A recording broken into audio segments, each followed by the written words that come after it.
جو ہے ہم نے آپ کو پڑھ کر بتائی ہے کہ کس طرح سے بلند خوانی ہم نے کرنا چاہیے غزل کی. تو بچوں بلند خوانی کرنا بھی ایک بہت اچھا فن ہے، صحیح طور سے اس کو پڑھنا، تاکہ اس کی بحر جو ہے یعنی عروض تختی جو ہم کو فورس میں ہے، وہ بھی اگر ہم شعر صحیح پڑھیں گے تو ہم اس کی تختی بھی صحیح کرنا سیکھیں گے، عروض بھی ہم صحیح کرنا سیکھیں گے، اور اس کو ہم برابر برابر تقسیم بھی کریں گے، اور اس کی بحر پر ہم کو دسترس آ جائے گی، بحر میں ہم ایکسپرٹ ہو جائیں گے. کیونکہ شاعری کا تقاضا یہ ہے کہ ہم اس کو صحیح پڑھیں، صحیح سمجھیں، اور جب انسان صحیح پڑھے گا تو ظاہر سی بات ہے وہ علم عروض سے واقف ہو جائے گا، اور جب علم عروض سے واقف ہو جائے گا تو پھر وہ شاعری کرے گا بھی تو صحیح کرے گا، اور سنے گا بھی تو صحیح سنے گا.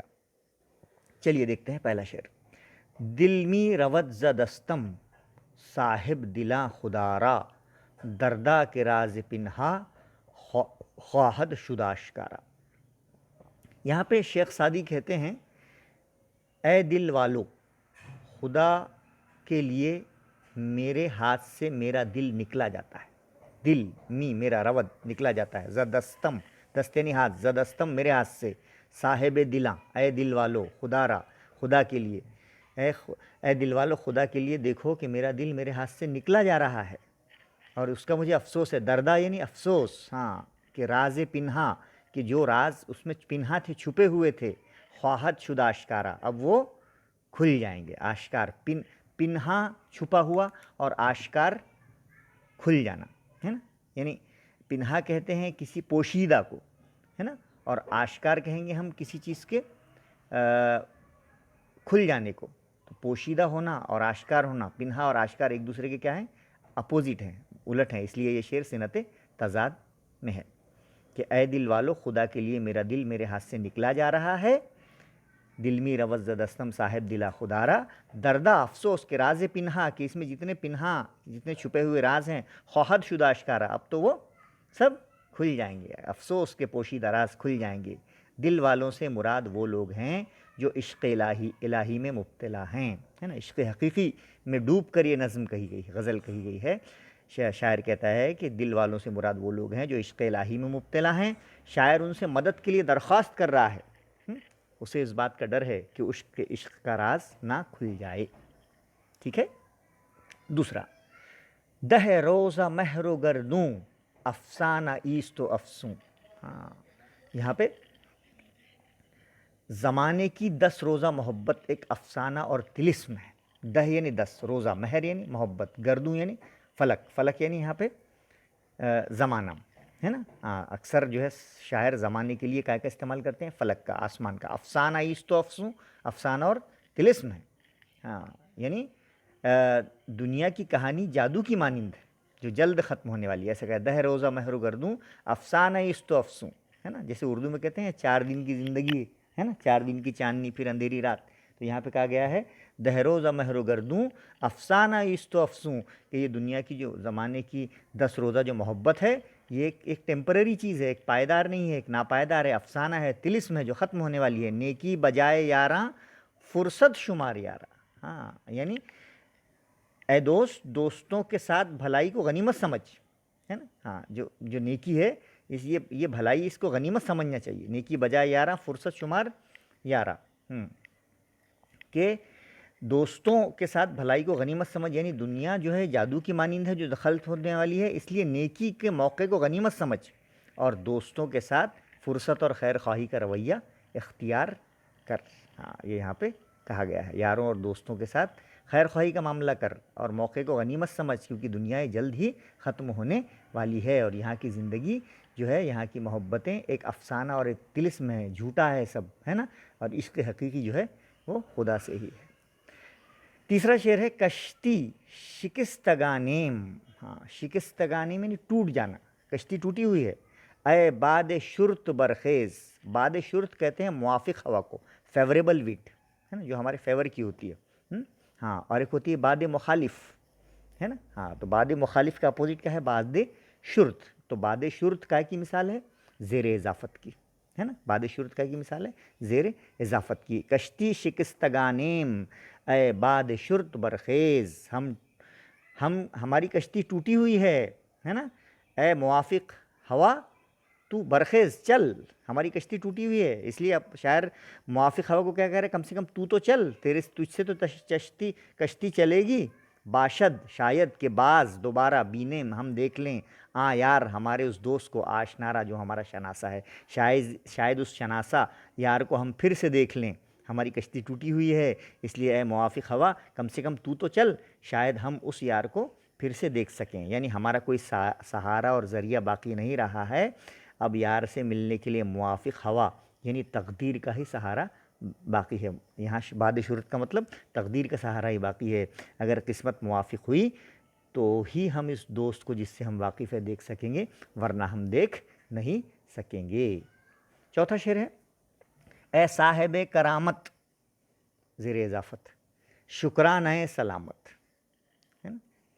روز تفقد کن درویش بے نوارہ، تفقد کہتے ہیں ہمدردی کو، سمپتھی کو، کمپیشن کو، اور بے نوا کہتے ہیں مجبور کو۔ ہاں، اے صاحب کرامت، اے کرامت والے، شکرانہ سلامت، سلامتی کے شکرانے میں، سلامتی کے شکرانے میں، روزے کسی دن، تفقد کن، ہاں درویش بے نوارہ، ہم بے سر و سامان درویش ہیں، فقیر ہیں، ہے نا، کسی دن ہمارے بارے میں بھی پوچھ، ہمارے بارے میں بھی کچھ ہمدردی کا اظہار کر، یعنی تجھے بزرگی اور مرتبہ حاصل ہوا ہے اے کرامت والے، اس کے شکرانے میں کسی دن ہم جیسے درویشوں کی بھی احوال پرسی کر لیا کر۔ تو یہاں پر شاعر اہل کرامت کو سوال کر رہے ہیں کہ سلامتی کے شکرانے میں ہم جیسے بے حال، بے سر و سامان، فقر و فاقہ والے فقیروں کے بارے میں بھی باز پرس کر لیا کر، تجھے اللہ نے بزرگی اور مرتبہ دیا ہے، تو اس بزرگی اور مرتبے کے شکرانے میں ہم جیسے درویشوں کی بھی احوال پرسی کر لیا کر، ہم مجبور ہیں، ہماری بھی ہمدردی کر لیا کر۔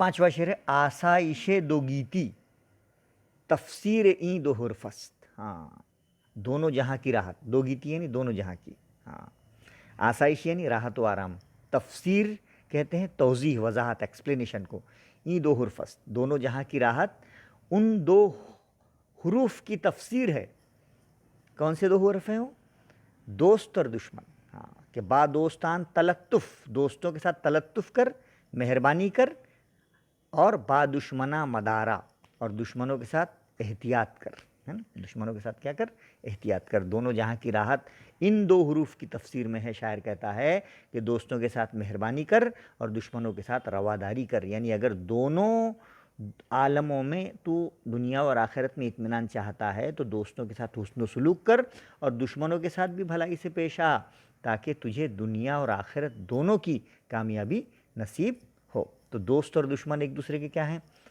متضاد الفاظ ہیں، اپوزٹ ہیں، اس لیے یہ شعر بھی صنعت تضاد کی مثال ہے۔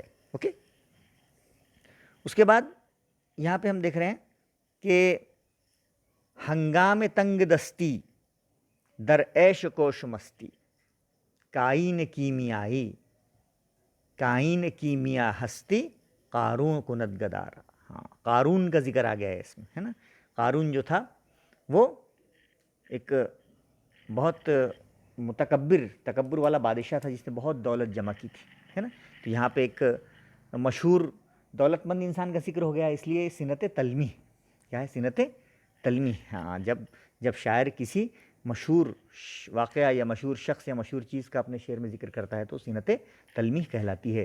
یہاں پہ ہے کہ ہنگام تنگ دستی در عیش و کوش مستی، ہے نا، یعنی تنگ دستی کا وقت اگر انسان ہنسی خوشی گزارے، تنگ دستی کے وقت مستی اور عیش میں لگ جائے،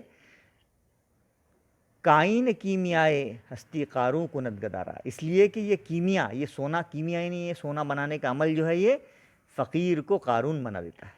مطلب یہ ہے کہ تنگ دستی کا وقت اگر انسان ہنسی خوشی گزار دے تو وہ دل کا قارون بن جاتا ہے۔ مراد یہ ہے کہ چھوٹی چھوٹی چیزوں میں اگر انسان خوشی ڈھونڈے اور تنگ دستی کے وقت وہ ایک اچھا اپنے اندر ایک اچھا جذبہ پیدا کرے اور ہنسی خوشی، تنگ دستی کو ہنسی خوشی جھیل لے، تو وہ بھی گویا اپنے دل کا کیا ہے، قارون ہے، ایسا کہا گیا ہے۔ حافظ بخود نپوشید این خرقہ میں آلود، خرقہ کہتے ہیں پوشاک کو، ہے نا، ڈریس کو، حافظ نے یہ شراب میں آلود کہتے ہیں شراب میں تر، اور خرقہ کہتے ہیں پوشاک کو۔ حافظ نے یہ شراب میں تر لباس خود نہیں پہنا ہے، نپوشدن نہیں پہنا ہے، بخود حافظ نے خود ہو کر یہ شراب میں تر لباس خود ہو کر نہیں پہنا ہے۔ اے شیخ پاک دامن معذور دار مارا، اے پاک دامن شیخ ہمیں معذور سمجھ، یعنی حافظ کے جو حالات ہیں وہ خدا کے مقرر کیے ہوئے ہیں، تقدیر کے مطابق حافظ جی رہا ہے، اس لیے حافظ کو تو معذور سمجھ۔ حافظ جو ہے اپنی، وہ کہتے ہیں نا تر دامنی پہ شیخ ہماری نہ جائیو، دامن نچوڑ دیں تو فرشتے وضو کریں، ہے نا، ایسا یہاں پر ہے کہ حافظ کہہ رہے ہیں وائز سے کہ اے وائز تو میرے شراب میں تر لباس کو مت دیکھ، ہے نا، ہاں تو یہ تو خدا کا مقرر کیا ہوا تقدیر کے مطابق میں یہ لباس پہن رہا ہوں، جو حالات مجھ پر آ رہے ہیں ان حالات پر تو زیادہ غور مت کر، یہ حالات اللہ کی طرف سے ڈالے ہوئے ہیں، یہ میرا معاملہ ہے اور اللہ کا معاملہ ہے، اس لیے تو مجھے اس معاملے میں معذور سمجھ۔ تو اس طرح سے بچوں ہم نے یہاں پر 7 اشعار کی آپ کو جو ہے غزل کا ترجمہ اور وہ کر کے بتائے ہیں۔ امید ہے کہ آپ کو یہ چیزیں سمجھ میں آئی ہوگی۔ اب آپ چلیے ہم چلتے ہیں آپ کو لے کر اس غزل کی ایکسرسائز، ہم تمرین کریں گے۔ درج ذیل اشعار مکمل کیجئے، ہے نا۔ کیا ہے؟ دو روزہ مہر گردوں افسانہ ایست و افزوں، نیکی بجائے یاراں فرصت شمار یارا، ہے نا۔ ہاں دوسرا کیا ہے؟ با دوستاں تلطف کا پہلا مصرع اولا کیا ہے؟ آسائش دو گیتی تفسیر این دو حرف است، با دوستاں تلطف با دشمنہ مدار۔ غزل سے ہم صوت الفاظ چن کر لکھیے۔ ہاں ہم صوت الفاظ اس میں ہیں، دیکھیے ہم صوت الفاظ کتنے ہیں اس میں، دیکھیے ہم آپ کو بتاتے ہیں۔ دردہ دال سے ہے، اس کے بعد دیکھیے آپ دال سے بہت سارے الفاظ ہیں اس میں۔ درویش، دو گیتی، اس کے بعد دست، دستم، دستم دلان ہو گئے 2، دردہ 3، دہ 4، درویش 5، دوست 6، دشمن 7، دامن 8، سب دال سے، ہے نا۔ دال والے سارے الفاظ جمع کرنا، وہ سارے کے سارے الفاظ رائمنگ ورڈز یعنی ہم صوت الفاظ ہو جائیں گے فرام دا غزل، اوکے۔ اس کے بعد غزل سے مقطع تلاش کر کے لکھیے اور اردو اور انگریزی میں اس کی تشریح کیجیے، ہے نا۔ مقطع، غزل کا مقطع کیا ہے؟ وہ شعر جس میں اپنا شاعر تخلص استعمال کرتا ہے۔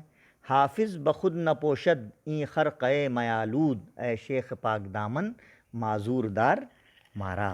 ہاں اس کی تشریح ہم نے آپ کو کر کے بتائے ہیں کہ اس شعر میں حافظ یہ کہہ رہا ہے کہ یہ شراب میں تر جو پیرہن ہے یہ میں نے خود نہیں پہنا ہے نا، ہاں یعنی جو میری زندگی جس بھی حال میں گزر رہی ہے میں نہیں گزار رہا ہوں، بلکہ یہ خدا کی طرف سے جو ہے مقرر کی ہوئی تقدیر کے مطابق میں گزر رہا ہوں، اس لیے اے وائز، ہے نا، ہاں تو میری اس حالت کو دیکھ کر شکایت مت کر بلکہ مجھے معذور سمجھ، اوکے۔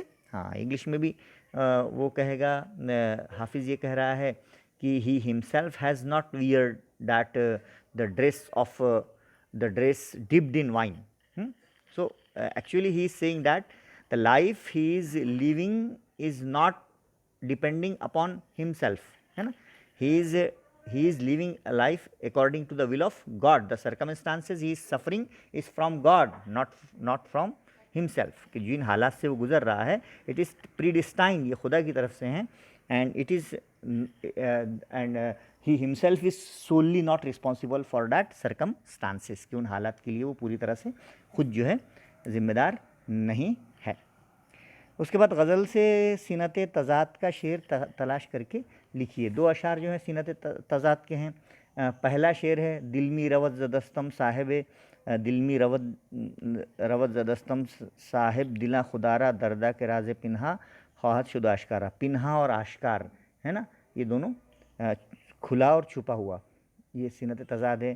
دوسرا شعر ہے ہنگام تنگ دستی در عیش و کوش و مستی، کائین کی ہیمیائی آسائش دو گیتی تفسیر این دو حرفست، با دوستاں تلطف با دشمنہ مدارہ۔ دوست اور دشمن دونوں ایک دوسرے کے اپوزٹ ہیں، اس لیے یہ سینت تضاد کی مثال ہے۔ اس کے بعد غزل سے زیر اضافت کی مثالیں تلاش کر کے لکھیے۔ پڑھاتے ٹائم ہم نے آپ کو بتائے ہیں زیر اضافت والے جو الفاظ ہیں وہ ہیں جو ہے صاحب کرامت اور آسائش دو گیتی. اوکے. اس کے بعد غزل سے سینت تلمی کا شعر تلاش کر کے لیجیے. قارون کا نام آ گیا ہے ایک شعر میں. شعر نمبر 6 میں ہنگام تنگ دستی در عیش و کوش و مستی کائین کیمیائی قارون کند گدارا. یہ سینت تلمی کا شعر ہے. اس کے بعد ہے مناسب متبادل کی مدد سے مصرع مکمل کیجیے. تو الفاظ complete the lines with appropriate words from the brackets. Some words are given in the bracket. دو میں سے کون سا صحیح ہے؟ جیسے دردا کے راز پنہا خواہد شد آشکارا ہے نا. ہاں. اور دو روزہ مہر و گردوں افسانہ ایست و افسوں ہے نا. باشد کے باز بینیم آیار آشنارا روزے تفقد کن درویش بے نوارا اے شیخ پاک دامن معذور دار مارا. تو اس طرح سے یہ پہلی غزل جو ہے وہ یہاں پہ کمپلیٹ ہوئی ہے. ہمیں امید ہے کہ آپ کو یہ غزل اچھے سے سمجھ میں آ گئی ہوگی اور اس کا ایکسپلینیشنس بھی آپ کے سمجھ میں آ گئے ہوں گے. سوال نمبر 2 کے بی سیکشن کے لیے اس کو پڑھیے 6 مارک کے لیے. تو آپ کو اگر یہ غزل اچھے سے سمجھ میں آ گئی ہوئی تو آپ ہمارے چینل کو ضرور سبسکرائب کیجیے اور اس کو زیادہ اپنے دوستوں تک بھیجیے تاکہ سارے بچے جو ہے غزلوں کی تیاری کر سکیں. السلام علیکم.